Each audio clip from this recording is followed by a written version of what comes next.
Hi, and welcome to ShadowTalk's weekly intelligence summary track, where our team of analysts dive into the top threat intelligence stories each week. To read their full findings and analysis, make sure to visit resources.digitalshadows.com. Now here's your host, Harrison Van Riper. What's up, everybody? I'm Harrison Van Riper, and this is Shadow Talk Digital Shadows weekly threat intelligence podcast. Joining me today in the Dallas office is Kacey. Miss Kacey, how are you doing today? Hey, I'm doing good. How are you guys doing? Yeah, not bad, not bad. And then joining us on the line is Alex Giraku. He is at home with Zuko. Alex, how are you? Great. How are you both? That was a resounding, very happy great. Are you just ready for the weekend to hit? I am more than ready for the weekend to hit. It's been a long week. It's been a long week, yeah. Yeah, I'm in the same boat as you. I'm ready to sleep in. It's struggling right now. All right, well, hopefully this will be quick and painless for each of you. But let's go through some of the week's threat intel.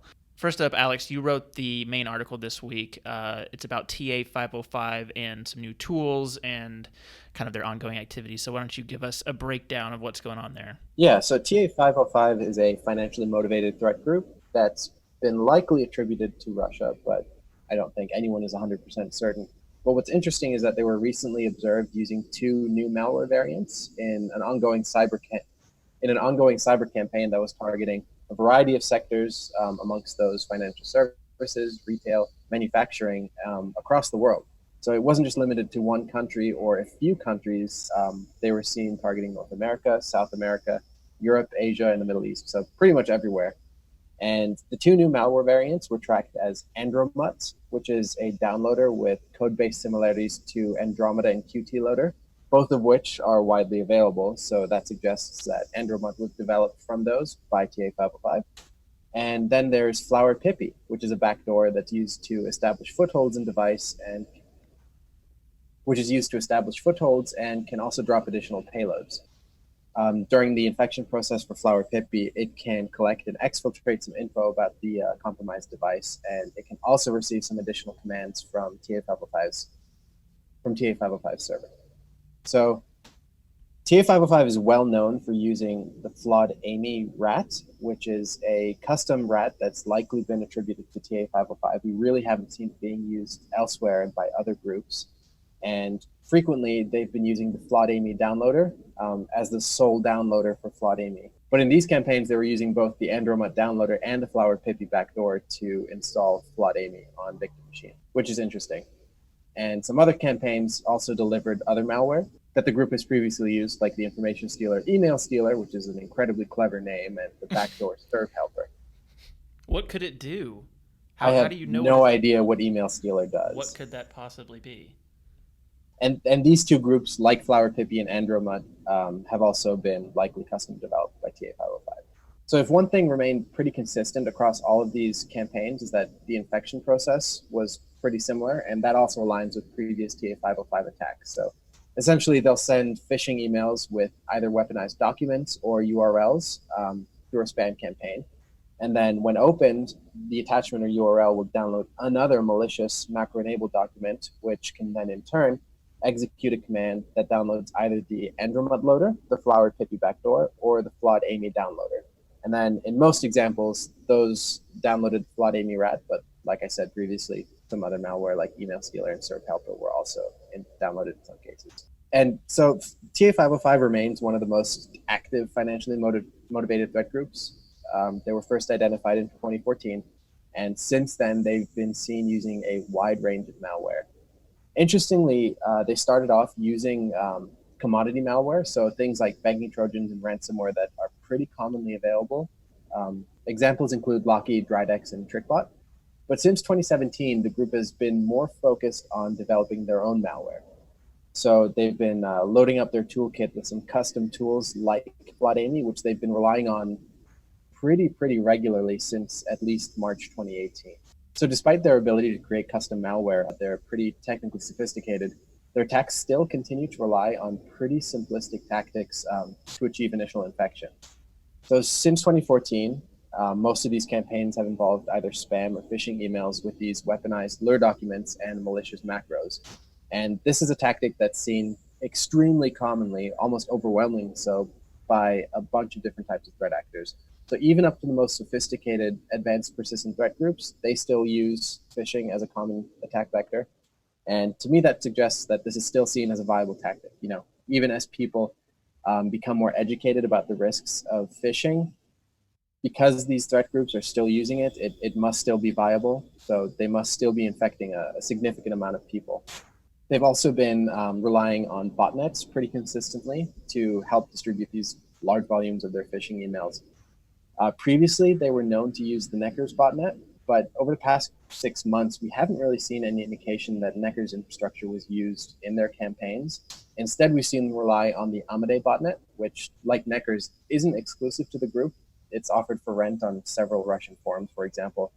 And there's no real indication as to why they changed, but it's a possibility that because they were almost too reliant on Necker's, and that was widely known by pretty much everyone, their move to the other one was an attempt to hinder the attribution of their attacks. So I was reading the INSOM this morning, Alex, and I saw that you put together a really, really sweet little graph that kind of describes their attack, flow, I guess.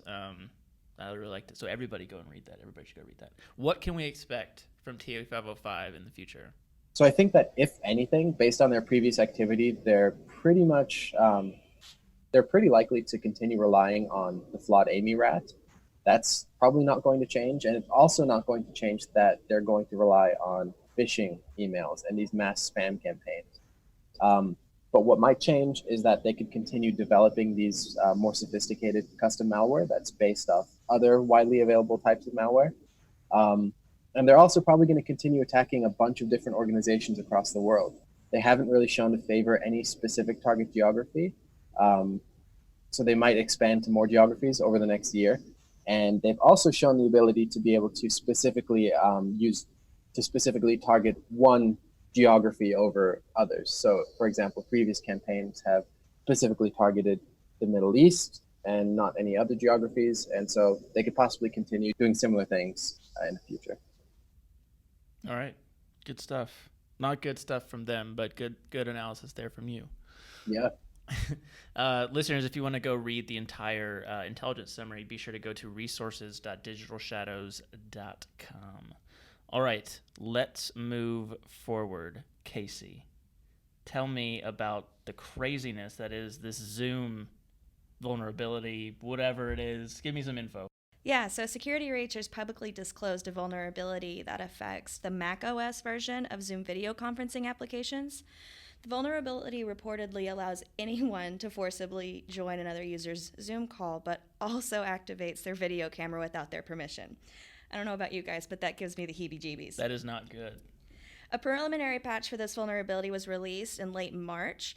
While there's no indication that the vulnerability has been exploited in the wild, proof of concept exploits have been dropped. So it's very possible that threat actors will attempt to exploit the vulnerability, probably within the next few weeks. All right, Alex, moving on to you. We've got some new Magecart activity as well. And what they compromised, like 960 e-commerce stores, is that right?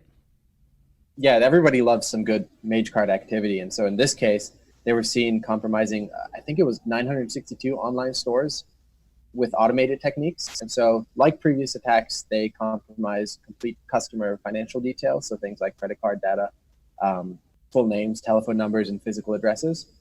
They didn't specify which entities were affected, but they were reportedly small-scale organizations, which had previously been targeted by a couple of the Magecart groups. And so there's a possibility that other Magecart groups as well have changed their operational methods to conduct smaller stores rather than the big ones, but that remains to be seen.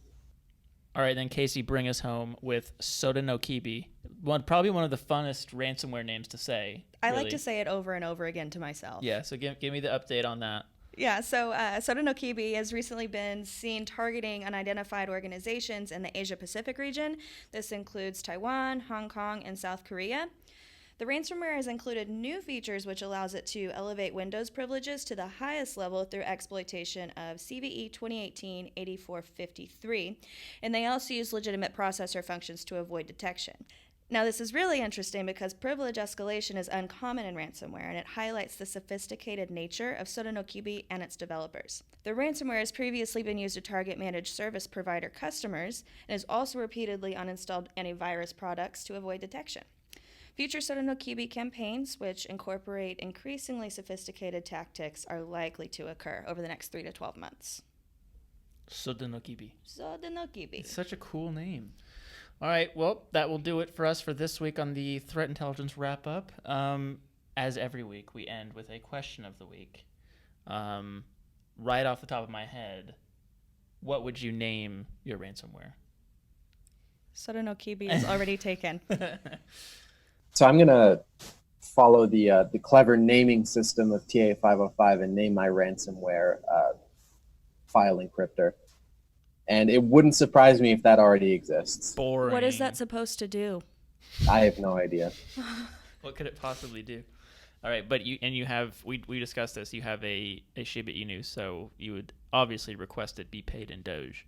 Yes. Dogecoin only. Yes. Okay, Kacey, what about you?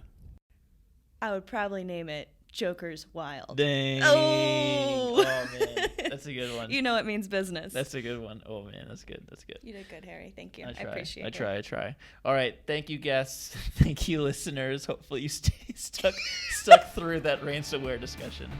Talk to y'all next week. Bam.